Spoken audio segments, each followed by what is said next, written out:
de Cuentropía y hoy os voy a explicar la historia de Inés del revés, de Anita Geram, de la editorial Coquinos. Cuando Inés se levantó aquella mañana, se sentía del revés. Sí, del revés. Se puso la gorra con la visera hacia atrás y el zapato izquierdo en el pie derecho y el zapato derecho en el pie izquierdo. Su mamá la llamó para desayunar. ¿Estás despierta, Inés? No, mamá, estoy dormida, dijo Inés del revés. Para desayunar había tostadas con mermelada, pero Inés no quería desayunar eso. ¿Qué te apetece desayunar?, dijo la mamá de Inés. Pues espaguetis con tomate. ¿Espaguetis con tomate?, contestó su mamá. Después se fueron de compras y llovía muchísimo. La mamá de Inés le dijo a Inés que se pusiera debajo del paraguas para no mojarse, pero Inés, que ese día estaba del revés, a todo decía que no y no la escuchó. Saltó y bailó en los charcos hasta que se empapó.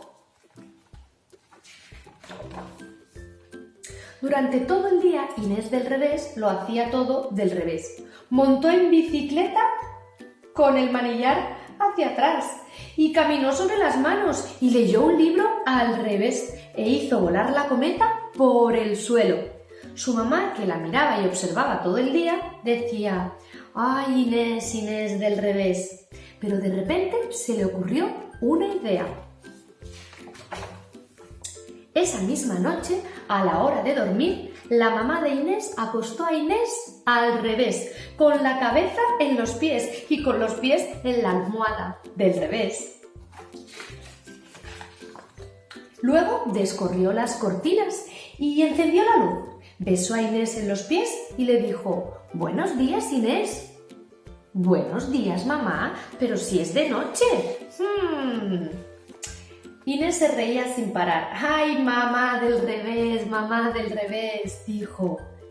«¿Me quieres, Inés del revés?», le preguntó su mamá dándole un fuerte abrazo.